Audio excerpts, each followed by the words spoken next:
4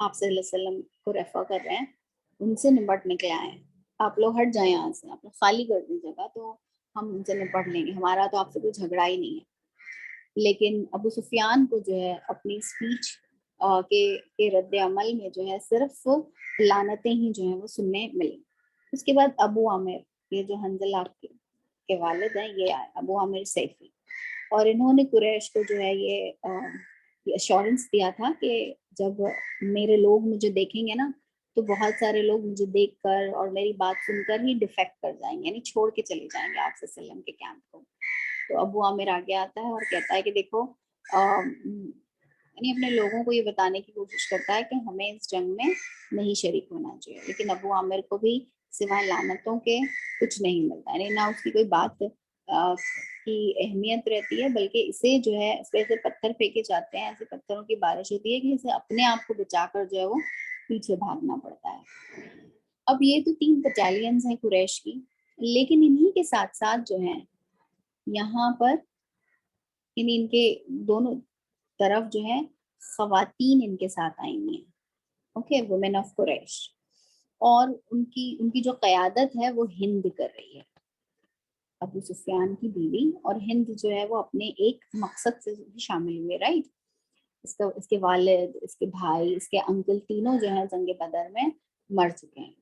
تو اسے بدلہ بھی لینا ہے, اس کو انتقام بھی لینا ہے. اس نے اس کے لیے وحشی کو بھی جو ہے مقرر کیا ہے اجرت پہ, کہ تم جو ہے میرے والد چچا کے قاتلوں کو, دیٹ از حضرت حمزہ رضی اللہ عنہ کو جو ہے ختم کرو گے, اور میں جو ہوں ان کا کلیجہ کچا چباؤں گی. لیکن یہ اس کے انتقام کی شکل اور صورت تھی.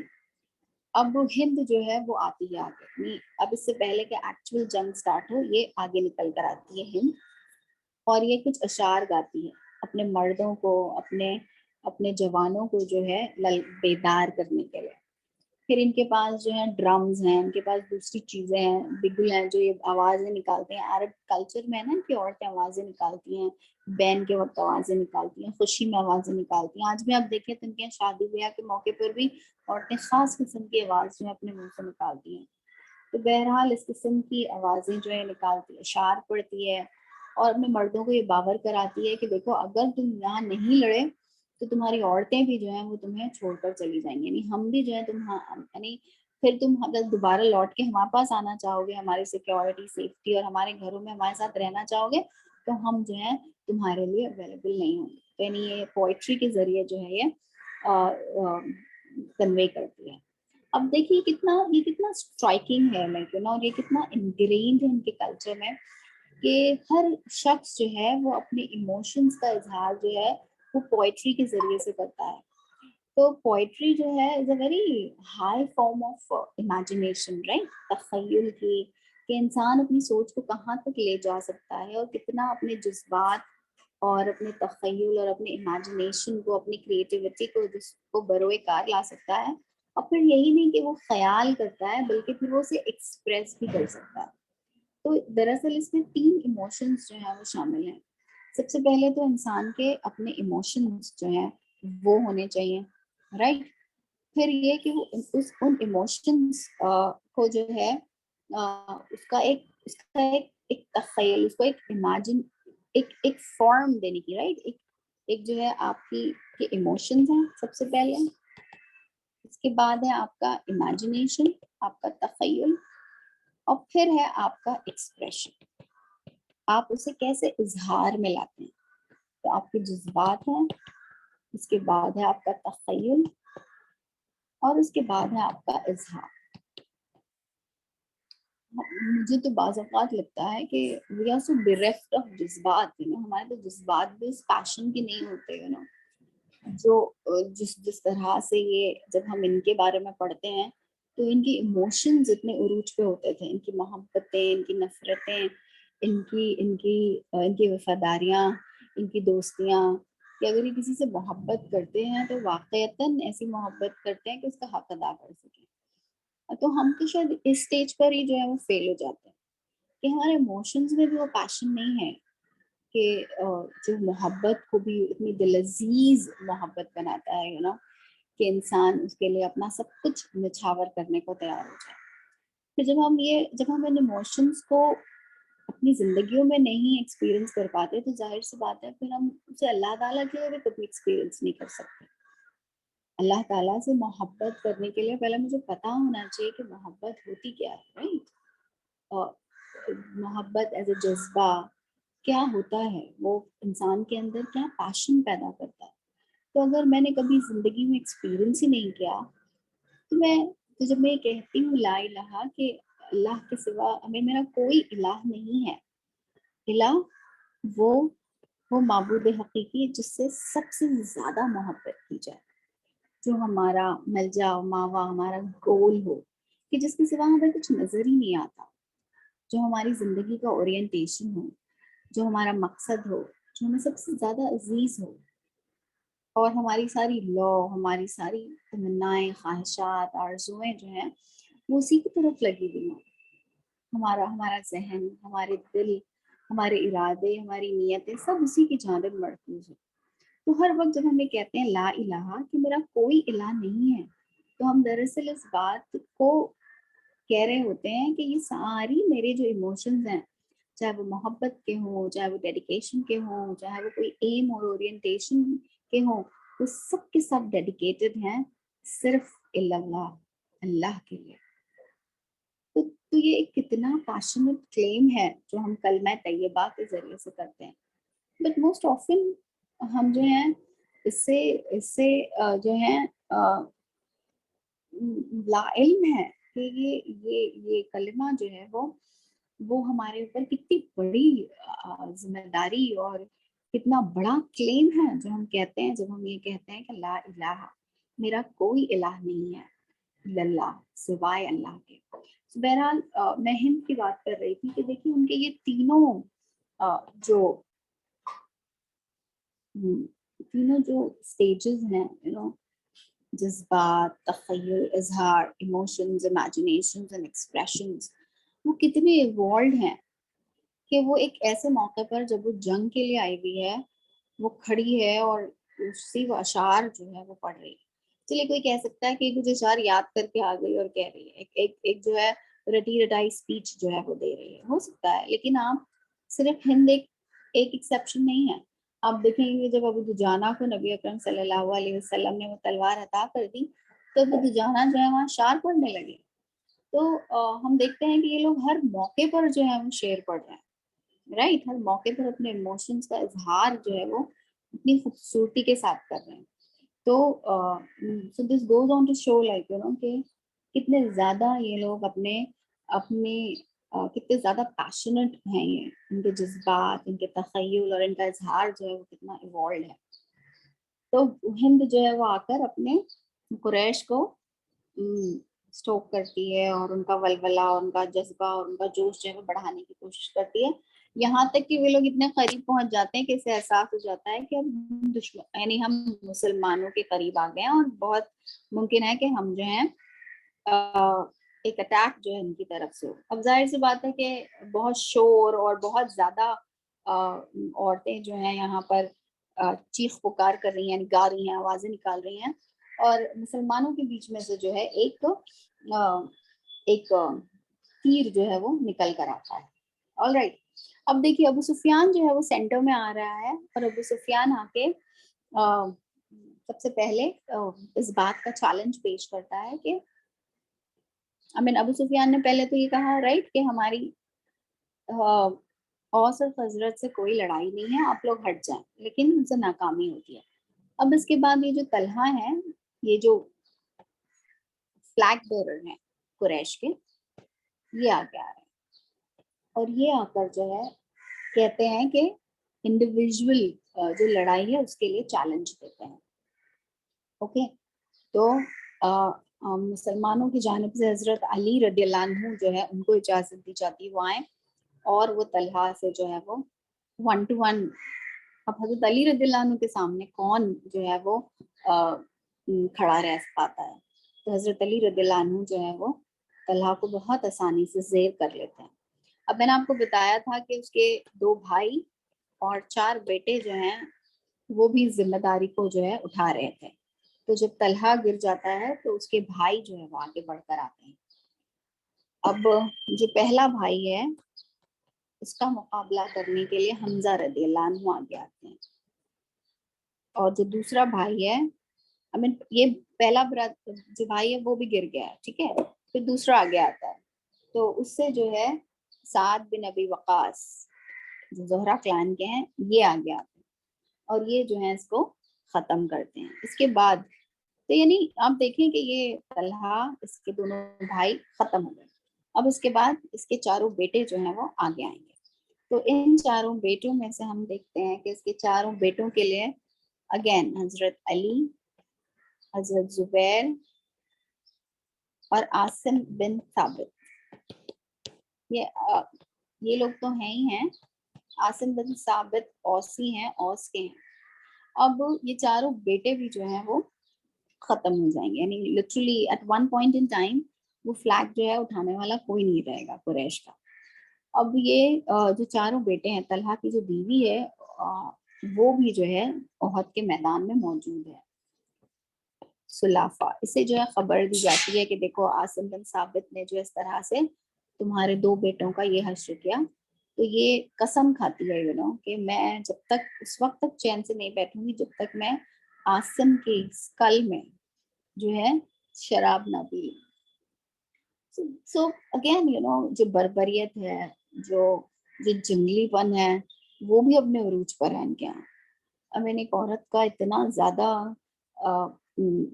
بربریت کا اظہار کہ میں اس کے اسکل میں شراب جب تک کہ نہیں پیوں گی, وہ انتقام کی آنکھ جو ہے وہ میری نہیں جو ہے وہ ختم ہوگی. اب جنگ احد میں ہم دیکھتے ہیں کہ دو خواتین مسلمانوں کے یہاں سے بھی جو ہیں وہ شریک ہوں گی, اور what amazing women. اس میں سے ایک ہے نصیبہ. نصیبہ کے حسنات میں آپ کو بتاتی چلوں کہ نصیبہ جو ہے یہ جو سیکنڈ عقبہ پلیچ تھا اس میں بھی جو ہے شامل تھی 70 مرد اور 2 عورتوں کے ساتھ, آل رائٹ. تو وہاں پر بھی انہوں نے جو ہے پلیچ کیا تھا, اور آج بھی جو ہے حالانکہ ان کے بیٹے ان کے شوہر بھی شریک ہیں جنگ احد میں, تو یہ رہ سکتی تھی دوسری خواتین کے ساتھ مدینہ میں, لیکن نہیں, یہ جو ہے آتی ہیں. اور یہ پہلے تو انیشلی انہوں نے جو ہے پانی جو ہے پانی پلانے کی ذمہ داری لے کر یہ پہنچتی ہیں, لیکن ساتھ ہی ساتھ یہ اپنی تلوار بھی رکھ لیتی ہیں اور کچھ تیر بھی جو ہے اپنے ساتھ اٹھا کر لے کر آ رہی ہیں.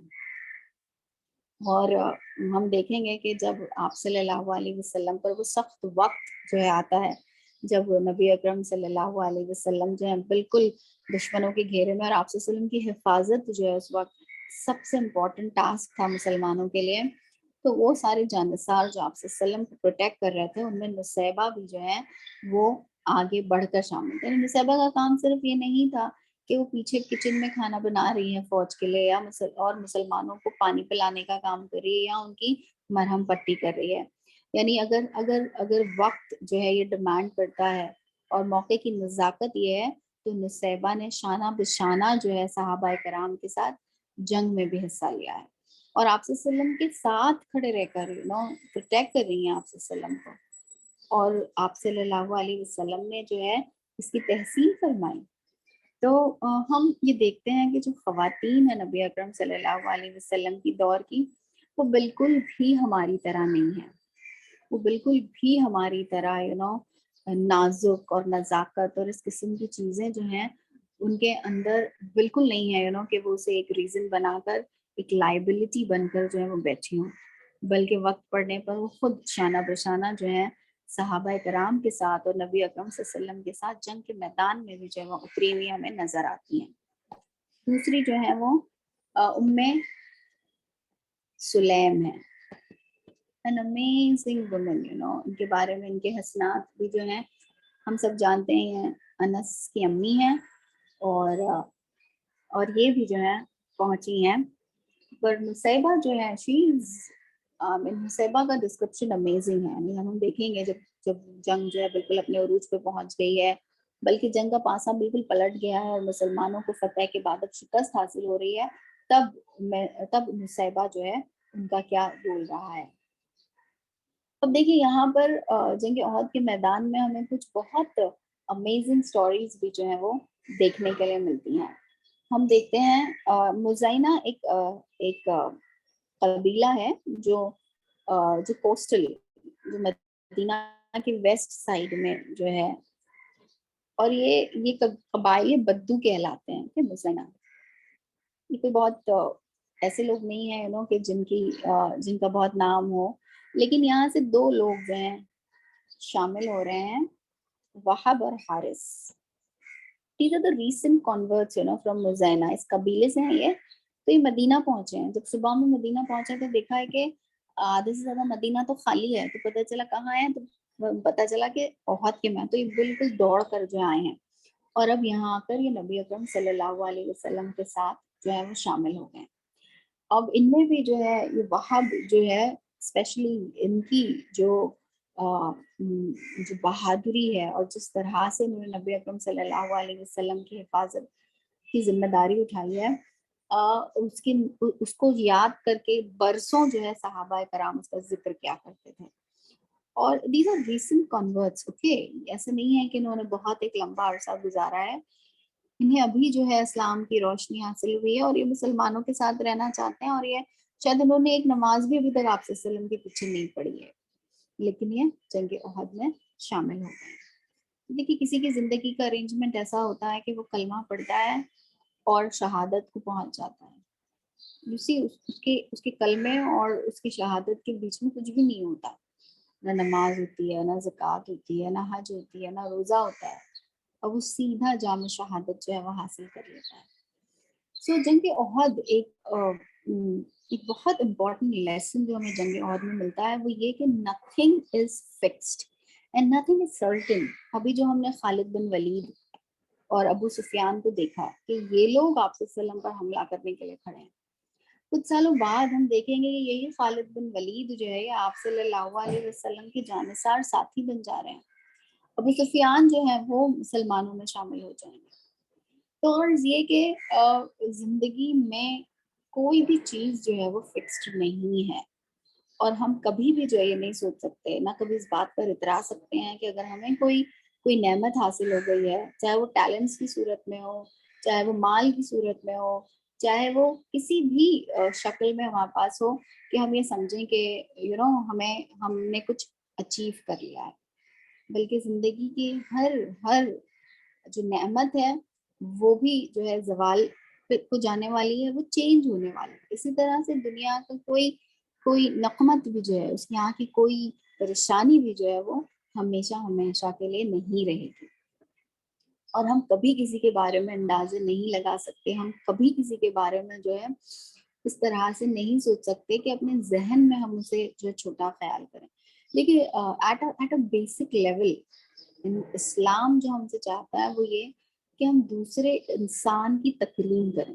تکریم, alright, تکریم کیا ہوتی ہے؟ اردو کا لفظ ہے رائٹ, تکریم, اس کی respect that person. اب یہاں پہ اسلام نے کبھی جو ہے یہ ڈفرینشیٹ نہیں کیا کہ آپ کو صرف مسلمان کی تکریم کرنی ہے. ایٹ اے ہیومن لیول ہمیں سب کی تکریم کرنی ہے. But this is so difficult.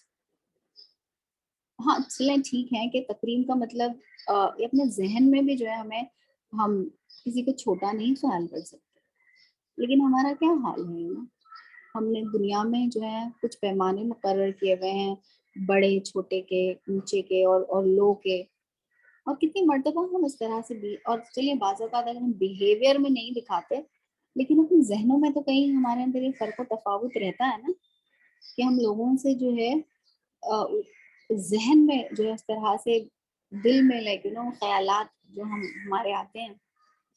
تو یہ جو آپ صلی اللہ علیہ وسلم نے ہمیں سکھایا نا کہ استغفار کرتے رہو, تو استغفار صرف یہ نہیں ہے کہ میں کوئی ایک گناہ کروں گی تو جو ہے میں استغفار کروں گی. دیکھیے اسی ریکوائرمنٹ کو اگر ہم سمجھیں تو دن میں کتنی مرتبہ ایسا ہوتا ہے کہ ہم واقعتاً سامنے والے کو اپنے سے کم سمجھ رہے ہوتے ہیں نا, کسی بھی شکل میں, چلیں in terms of status, in terms of power, in terms of abilities, کسی بھی صورت میں. ہمیں لگ رہا ہوتا ہے کہ you know I am, I'm more powerful, I'm more better. So this itself, you know, goes against what Islam has asked me to do. اب پھر اس کے لیے تو استغفار کی ضرورت ہے نا, گھڑی گھڑی توبہ کی ضرورت ہے نا, گھڑی گھڑی اس بات کی ضرورت ہے نا کہ میں اللہ تعالیٰ سے یہ درخواست کروں کہ اللہ تعالیٰ آپ مجھے شیلڈ کر دیجیے. دیکھیے غفرا, غفرا سوری غفرا یا غفرا جو ہے ایک شیلڈ کو کہتے ہیں. جیسے ہیلمٹ ہوتا ہے نا, تو ہیلمٹ تو خالی سر کو بچاتا ہے نا, تو غفرا کا مطلب ہوتا ہے ایک ایسی کورنگ اپنے اوپر اختیار کر لینا جو آپ کو ہر ہارم سے بچا لے, ہر نقصان سے, ہر پریشانی سے جو ہے وہ دور رکھے. تو استغفر اللہ جب ہم کہتے ہیں تو ہم دراصل اللہ تعالیٰ سے اس پروٹیکشن کو طلب کر رہے ہوتے ہیں کہ اللہ تعالیٰ مجھے گناہوں سے بچا لے, اللہ تعالیٰ مجھے برائیوں کے میل کچیل سے بچا لے, اللہ تعالیٰ مجھے آفتوں غلام, وہ ساری جو چیزیں ہیں ہی ہیں, لیکن ساتھ ہی ساتھ یو نو وہ گندگیاں یو نو جو ہمیں دکھائی نہیں دیتی لیکن جو ہمارے دلوں پہ, ہمارے ذہنوں پہ, ہمارے سیرت و کردار پر آ کر لگ جاتی ہیں, ہم ان سے بھی حفاظت کی جو اللہ تعالیٰ سے دعا کرتے ہیں جب ہم استغفر اللہ کہتے ہیں. تو دیکھیے کتنا جامع کلمہ ہے استغفر اللہ. اب اس ایک استغفر اللہ کی معنویت کو اپنے ورڈز میں ٹرانسلیٹ کرنے کے لیے پتہ نہیں مجھے پورے پیجز فل آف دعائیں جو ہے مانگنی پڑیں گی, رائٹ. لیکن اس ایک اتنے چھوٹے سے فریز میں استغفر اللہ میں یہ ساری معنویت جو ہے وہ شامل ہو چکی ہے. اس کے بعد ہم دیکھتے ہیں کہ ہند نے وحشی کو جو ہے ہائر کیا ہوا ہے نا. وحشی ایک اجرت پہ آیا ہوا انسان ہے, اس کا سول ایم یہ ہے کہ اسے تلاش کرنا ہے حمزہ رضی اللہ عنہ کو اور حمزہ رضی اللہ عنہ کو مار ڈالا. اب حمزہ رضی اللہ, اب اس زمانے میں لوگ پہچانتے کیسے تھے ایک دوسرے کو؟ دیکھیں آج کل تو پکچرز اور سنیپس اور فوٹوز جو ہیں اتنے عام ہیں کہ اگر ہم نے کسی کو نہ بھی دیکھا ہو دنیا کی کھوڑے میں تو ہم نے اس کی تصویریں ضرور دیکھ رکھی ہیں, لیکن اس زمانے میں اس قسم کی کوئی پروویژن نہیں ہے, تو لوگ کیسے ایک دوسرے کو پہچانتے تھے؟ بہت مشکل تھا, رائٹ. تو پر کچھ نہ کچھ آئیڈینٹیفیکیشن ہوتا تھا, اپنے لوگوں کے لیے بھی ہوتا تھا, یعنی جب ہماری آرمی کو بھی کیسے بتاؤ کہ ہم we are part of them. تو حضرت حمزہ جو ہیں وہ آسٹرچ کا ایک فیدر اپنے ٹربن پہ لگایا کرتے تھے, اور یہ حضرت حمزہ رضی اللہ عنہ کی جو ہے خصوصیات میں, خواص میں شامل تھا. کسی اور پرندے کا پر, اب ظاہر سی بات ہے آسٹرچ کا فیدر جو ہے ایک تزئین کی چیز ہوگی, رائٹ. آسانی سے نہیں ملتا ہوگا نا, مہنگا ملتا ہوگا دوسرے پروں میں, لیکن وہ اپنے ٹربن میں اسے لگایا کرتے تھے. وہ پر دیکھ کر جو ہے کوئی دور سے بھی دیکھ کے یہ پہچان سکتا تھا کہ اچھا یہ حمزہ ہیں جو یہاں پر لڑ رہے ہیں.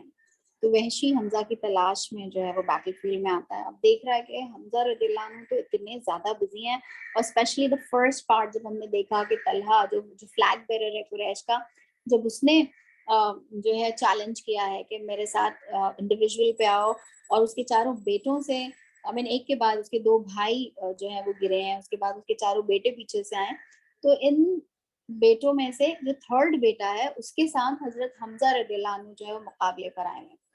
تو حضرت حمزہ رضی اللہ عنہ جب اس کے ساتھ لڑ رہے ہیں تو وحشی ایک اتنے کلوز آ گیا ان سے کہ وہ دیکھ سکتا ہے حضرت حمزہ رضی اللہ عنہ کو, اور وہ جو ہے بس کسی موقع کی تلاش میں ہے کہ کوئی اسے ایک ایسا گیپ مل جائے کہ وہ اپنے لینس سے جو ہے حضرت حمزہ کو ختم کر سکے. اب دیکھیں وحشی سامنے جا کے نہیں لڑنا چاہتا ہے حضرت حمزہ سے, اور nobody could dare to fight حمزہ رضی اللہ عنہ you know and say کہ میں جا کے ان کو ختم کر دوں گا. میں نے بہت ہی مشکل چیلنج ہوتا. ایسے حضرت حمزہ, حضرت علی رضی اللہ عنہ they were well known کہ انہیں جنگ میں ہرانا بھی جو ایک بہت ہی مشکل ٹاسک تھا. یعنی یہ لوگ جب جنگ میں شامل ہوتے ہیں تو لوگ ٹھہر نہیں پاتے تھے ان کے سامنے. اور ہم نے دیکھا, رائٹ, ہم نے جنگ بدر میں دیکھا, ہم جنگ احد میں دیکھ رہے ہیں کہ طلحہ نے بھی جب چیلنج کیا تو کیسے ڈھیر کر دیا گیا اسے, اور بالکل بہت بآسانی ڈھیر کر دیا گیا. تو حضرت حمزہ جب لڑ رہے ہیں تو ایسا ہوتا ہے کہ ان کا ہاتھ جو ہے وہ ایک مرتبہ تھوڑا زیادہ اونچا اٹھ گیا, اور جب ہاتھ اونچا اٹھا ہے تو وہ شولڈر اور سینے کے بیچ میں ایک اسے جگہ نظر آ گئی وحشی کو کہ یہاں پر جو ہے وہ اپنے لینس کو مار سکتا. لک ایٹ ہز پریسیشن کہ اسے ایک جنگ لڑتے ہوئے جنگجو جو ہے جو اپنی تلوار مستقل چلا رہا ہے, جو who is in motion, وہ اس کے لیے رکا ہوا نہیں ہے کہ اس کا ایم لے کے جو اسے ایک پرٹیکولر پوائنٹ پہ جو ہے وہ مارنا ہے, پر اسے وہ خود بھی جو ہے اپنی میل اپنا جو ذرا بختر جو ہے اپنا کوٹ میل جو وہ پہنے ہوئے ہیں نا اپنی پروٹیکشن کے لیے, اور اسے ان ساری چیزوں میں سے ایک گیپ تلاش کرنا ہے کہ جہاں جا کر وہ حضرت حمزہ رضی اللہ عنہ کو جو ہے شہید کر سکے. اور وحشی کو یہ موقع ہاتھ آ گیا جب انہوں نے اپنا ہاتھ تھوڑا اونچا کیا اس وقت جبکہ وہ تلوار چلا رہے تھے, اور اس نے اس موقع کو غنیمت جانا اور دور سے اس میں اتنی دوری سے لانس پھینکی کہ وہ اس گیپ میں جا کر حضرت حمزہ کو لگی ہے. Now definitely Vaishi was too skilled to have done that, and he did. اب وحشی کا دوسرا کام یہ تھا کہ وہ اس بات کو باور کرا دے کہ حضرت حمزہ رضی اللہ عنہ واقعی جو ہے وہ ختم ہو چکے ہیں. اب حضرت حمزہ کے فیدر اور حضرت حمزہ رضی اللہ عنہ کے گر جانے کے باوجود جو ہے بہت زیادہ بھگدڑ یا کسی قسم کی کوئی اتنا بڑا لاس اس وقت نہیں فیل ہوا مسلمانوں کو, کیونکہ مسلمان جو ہے وہ بآسانی ان پر جو ہے قابو پا رہے تھے. تو ہم دیکھتے ہیں کہ ایسی رنگا رنگیاں I always felt کہ جب بھی ہم صحابہ کرام کی زندگیوں کو پڑھتے ہیں, آپ صلی اللہ علیہ وسلم کی سیرت کو پڑھتے ہیں, تو ہمیں ایک چیز نظر آتی ہے اور وہ ہے تنوع, وہ ہے ویرائٹی. کہ ہمیں یہ لگتا ہے کہ if we are different from the other person, تو یہ ڈفرینس, یہ اختلاف جو ہے وہ دشمنی ہی کی شکل میں ہونا چاہیے. All right. Now, this اختلاف is also within a boundary. I'm not talking about any kind of اختلاف. So یہ تنوع, یہ جو ویرائٹی ہے کہ ہم کسی سے مختلف ہو سکتے ہیں اس سے دشمنی کے بغیر بھی. اور ہم جو ہے یہ اسپرٹ صحابہ کرام کی زندگی میں اتنی زیادہ ہمیں یہ تنوع ملتا ہے, ہمیں نبی اکرم صلی اللہ علیہ وسلم کی سنتوں میں تنوع ملتا ہے کہ آپ صلی اللہ علیہ وسلم نے ایک ہی ٹاسک کو اتنے الگ الگ طریقوں سے انجام دیا, اس میں ایک ویرائٹی پیدا کی, اس میں ایک کلرفل جو ہے جسے ہم کہیں گے کہ تنوع, یہ خوبصورتی کی بھی بات ہے, right. It requires so much of creativity and that goes to show the beauty کہ کس طرح سے ہمارے صحابہ کرام, I mean why now I'm talking about this تنوع. حمزہ جو ہیں وہ آسٹرچ کا فیدر جو ہے وہ لگانا پسند کرتے تھے. اسی طرح سے ہر صحابی کی اپنی ایک ممتاز جو ہے وہ پہچان ہے. حضرت علی جو ہے وہ وائٹ فیدر جو ہے وہ لگاتے تھے اپنے ٹربن میں, کہ وہ وائٹ پر جو ہے دیکھ کے اندازہ ہو جائے کہ حضرت علی رضی اللہ عنہ ہے. اسی طرح سے زبیر جو تھے, زبیر بن عوام, جو آگے بڑھ کے وہ تلوار لینا چاہتے تھے, لیکن آپ صلی اللہ علیہ وسلم, یہاں حضرت صفیہ کے بیٹے جو ہیں, یہ برائٹ یلو کلر کی جو ہے ٹربن, یعنی اپنی ہیلمٹ پہ جو ہے یہ اس کلر کو پہنتے تھے. پھر ہم دیکھتے ہیں کہ حباب ایک دوسرے صحابی ہیں, یہ گرین کلر کا جو ہے ٹربن پہنتے ہیں. So look at the various colors, look at the variety, that we see amongst the Sahaba Karam. So کوئی یہ نہیں انسسٹ کر رہا ہے کہ جس بیکاز میں نے یہ کلر اختیار کیا ہے سب نے یہی کلر اختیار کرنا چاہیے اور یہ زیادہ افضل ہے. اور نہ ہی آپ صلی اللہ علیہ وسلم جو ہے ان سارے معاملات میں جو ہے کبھی انسسٹ کرتے ہیں کہ بس یہی ایک چیز جو ہے وہ کرنے جیسی ہے یا یہی ایک رنگ جو ہے وہ اختیار کرنے جیسا ہے.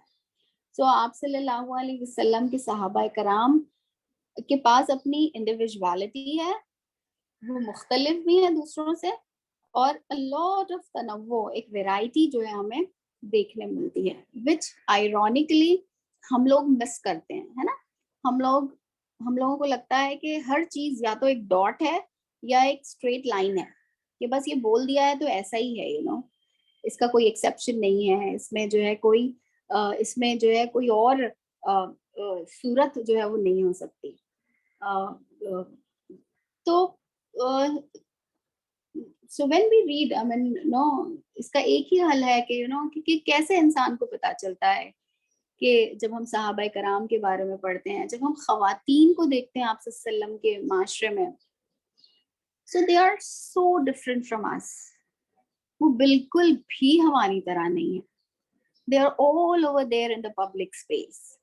وہ فجر کی نماز پڑھنے جا رہی ہے مسجد میں, وہ تہجد بھی پڑھنے جا رہی ہے مسجد میں, اور کوئی اپنے شوہر اور بیٹے کو لے کے نہیں جا رہی ہے, but nobody is telling her کہ جاؤ کمرے گھر کی سب سے آخری کوٹری میں جا کے جو ہے نماز ادا کرو, وہ تمہارے لیے سب سے افضل ہے. آپ صلی اللہ علیہ وسلم اسے وٹنس کر رہے ہیں نا, پر آپ صلی اللہ علیہ وسلم نے بھی یہ حکم, آپ صلی اللہ علیہ وسلم نے انفیکٹ یہ حکم دیا مردوں کو کہ don't stop your womenfolk from going to the mosque. So they are so different. یہ بالکل بھی ہماری طرح نہیں ہے. بہرحال so I think keeping in mind یہ تنوع, سنتوں کا تنوع, کسی بھی عمل کو انجام دینے کا تنوع, یہ سب کچھ جو ہے یہ ہماری is a part of Islam. اور let's keep it that اور اتنا جو ہے وہ ریجیڈیٹی, وہ تشدد, وہ فینیٹسزم کہ نہیں جو میں نے بولا ہے بس وہی کریکٹ ہے اور کوئی دوسرا کریکٹ ہو ہی نہیں سکتا اور بس ایسے ہی کرنا ہے, اس کے علاوہ کوئی اور صورت نہیں ہو سکتی, یہ نہ آپ صلی اللہ علیہ وسلم کا شان ہے اور نہ ہی آپ صلی اللہ علیہ وسلم کے بعد آپ کے صحابہ کرام کا. تو اللہ تعالیٰ مجھے اور آپ کو صحیح علم عطا کرے, صحیح راہ ثواب عطا کرے کہ ہم چیزوں کو صحیح طور پر سمجھنے والے اور اس پر عمل پیرا ہونے والے بنے. ہمیں نبی اکرم صلی اللہ علیہ وسلم کی سنتوں کو, آپ صلی اللہ علیہ وسلم کی حکمتوں کو سمجھنے والا اور اس پر عمل پیرا ہونے والا بنائے. ہمیں آپ صلی اللہ علیہ وسلم کی سچے پیروں میں, شدائیوں میں شامل فرما لے کہ قیامت کے دن نبی اکرم صلی اللہ علیہ وسلم ہمیں ریکگنائز کر لیں کہ ہاں ہم آپ صلی اللہ علیہ وسلم کے امتی ہیں, آپ صلی اللہ علیہ وسلم کے ہاتھوں ہمیں جام کوثر پینا نصیب ہو. اللہ تعالیٰ ہمیں اور ہماری ذریت کو نبی اکرم صلی اللہ علیہ وسلم کے امتیوں میں, آپ کی آل میں شامل فرما لیں. وآخر دعوانا الحمدللہ رب العالمین. جزاک اللہ شکرا.